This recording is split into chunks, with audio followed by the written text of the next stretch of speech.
Good evening, students. So today we are going to discuss about the disadvantages of IUDs. Inter devices के बहुत सारे disadvantages भी होते हैं, उनके नुकसान भी होते हैं, साइड इफ़ेक्ट्स भी होते हैं। उनको आज हम डिस्कस करेंगे, जिनमें से सबसे पहला है कि इन IUDs यानी कि इंटर डिवाइसेस को सिर्फ़ और सिर्फ किसी मेडिकल पर्सनल या फिर मेडिकल जो डॉक्टर्स होते हैं या मेडिकल एक्सपर्ट द्वारा ही इंट्रोड्यूस किया जा सकता है। आम आदमी इनको एक तरह से यूट्रस के अंदर फिट नहीं कर सकता। थोड़ी सी एक एक्सपर्ट होना चाहिए और मेडिकल जो आप कोई भी डॉक्टर है उससे आप कंसल्ट करके उसके परामर्श के अनुसार ही आप इनको इंट्रोड्यूस कर सकते हैं। Some pain during first menstruation, जब इनको इंट्रोड्यूस कर दिया जाता है एक बार यूट्रस के अंदर, तो पेन होता है जब पहला मेंस्ट्रुएशन होता है फीमेल की बॉडी के अंदर, तो उसमें दर्द होना लाजमी है, तो थोड़ा बहुत दर्द इसमें होता है। उसके बाद ब्लीडिंग भी होती है जब फर्स्ट मेंस्ट्रुएशन होता है, तो पेन के साथ साथ ब्लीडिंग भी होना इसमें तय होता है। इंजरी भी होती है कई बार, अगर जैसे कि फ़र्स्ट टाइम जब इसको इंट्रोड्यूस किया जाता है तो इंजरी भी देखी जाती है सर्विक्स में या यूट्रस के अंदर, तो ये आम है। हालांकि इतनी ज़्यादा घातक वो इंजरी नहीं होती, थोड़ी बहुत इंजरी होती है बस, जिसको थोड़ा मतलब बाद में रिकवर हो जाता है वो एक दो दिन के अंदर, तो इसमें कोई ज़्यादा इंजरी नहीं होती, लेकिन इंजरी होती है। तो ये इसका एक तरह से इसकी डिमेरिट्स भी है।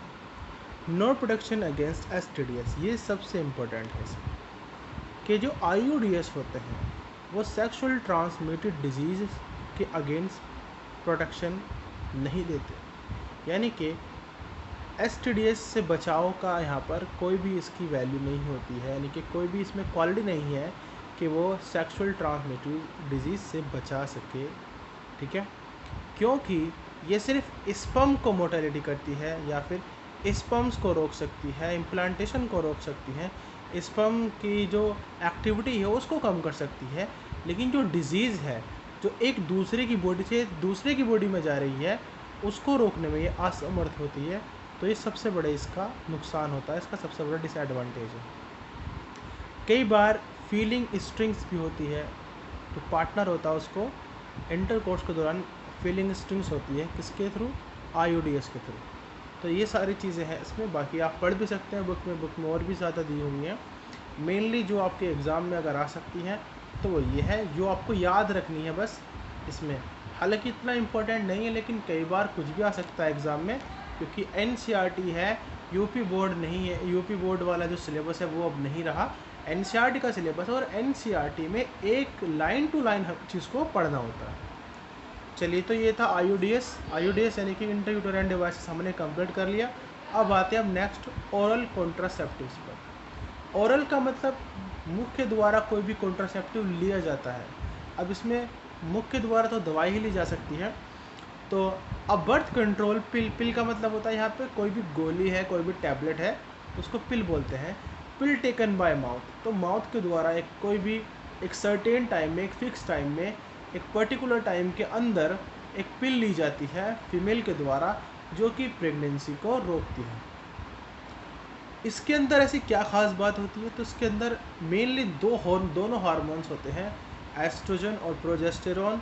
ये प्रिवेंट करते हैं किसको? ओवरी को, कि वो एग को रिलीज़ ना करे, किसके लिए? फर्टिलाइजेशन के लिए। अब वो लेकिन ये ली जाती है एक सर्टेन टाइम पर, जैसे कि जो कुछ IPL होती हैं वो 72 घंटे के अंदर ली जाती है, कोई 24 घंटे के अंदर, तो कोई 48 घंटे के अंदर।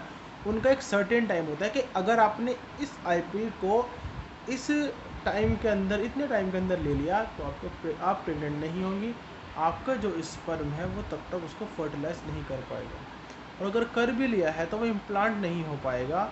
इम्प्लांट का मतलब वो जो यूट्रस की दीवार है एंडोमेट्रियम, उससे नहीं चिपक पाएगा। तो ये इसकी बहुत अच्छा होता है। सबसे जो इफ़ेक्टिव माना गया है आज के मॉडर्न टाइम में वो औरल कॉन्ट्रासेप्टिव है, अगर टेम्प्रेरी हमको प्रेगनेंसी अवॉइड करनी है तो काफ़ी अच्छा ये विकल्प है जो इजाद हुआ है प्रेगनेंसी को रोकने के लिए। इसके बाद और अलावा जैसे कि ओव्यूलेशन को इनहिबिट करता है। ओव्यूलेशन को इनहिबिट का मतलब कि ओवरी जो होगी वो एग को रिलीज़ ही नहीं करेगी फर्टिलाइजेशन के लिए, ठीक है। तो इनहिबिट ओव्यूलेशन, और अगर एक बार को फर्टिलाइजेशन हो भी गया तो उसको इम्प्लांटेशन से भी रोकती है, ठीक है। इसमें क्या होता है, इसकी कॉन्ट्रासेप्टिव वैल्यू काफ़ी अच्छी होती है, यानी कि ये सही समय पर लेने पर एक अच्छा फीडबैक देती है और प्रेगनेंसी को अवॉइड करती है। इसके बहुत ही कम साइड इफ़ेक्ट्स होते हैं, तो ये बहुत अच्छी बात है। लेकिन इसके बारे में एक और बात है कि इसको रेगुलर लेना पड़ता है। जब भी प्रेगनेंसी अगर चाहते हैं कोई भी आपका पार्टनर, तो फिर उसको ये आईपीएल रोकनी पड़ती है। बाकी इसका जो डोज होता है वो कंटिन्यूसली लेना पड़ता है, अगर प्रेगनेंसी को कंटिन्यूसली अवॉइड करना है तो, ठीक है। और अगर प्रेगनेंसी को चाहना होता है, तो प्रेग्नेंट होना है, तो फिर इसको आप सेवन को रोक सकते हैं। बहुत बार टीवीज़ में एड्स भी आते हैं, आप इसके बारे में और अच्छे से देख सकते हैं। इससे एग्जांपल जो एनसीईआरटी ने दिया है वो जैसे कि सहेली है, जो सबसे आम है, जो किसी भी डिस्पेंसरी पर या किसी भी सरकारी अस्पताल में सीएससी में मिल सकते हैं। दूसरा मालाडी वगैरह, ये सारी की सारी आईपीएल होती हैं, जो कि बहुत सस्ती होती हैं, काफ़ी इफ़ेक्टिव होती हैं और उनके साइड इफ़ेक्ट भी कम होते हैं, ठीक है। तो आज हमने पढ़ा ओरल कॉन्ट्रासेप्टिव। अब हम पढ़ेंगे कुछ कुछ सर्जिकल कॉन्ट्रासेप्टिव के बारे में नेक्स्ट वीडियो में। तो आज की वीडियो में इतना ही रखते हैं। कल को हम फिर से नए सेशन के साथ, नए टॉपिक के साथ उसको डिस्कस करेंगे। तब तक के लिए धन्यवाद। Good night.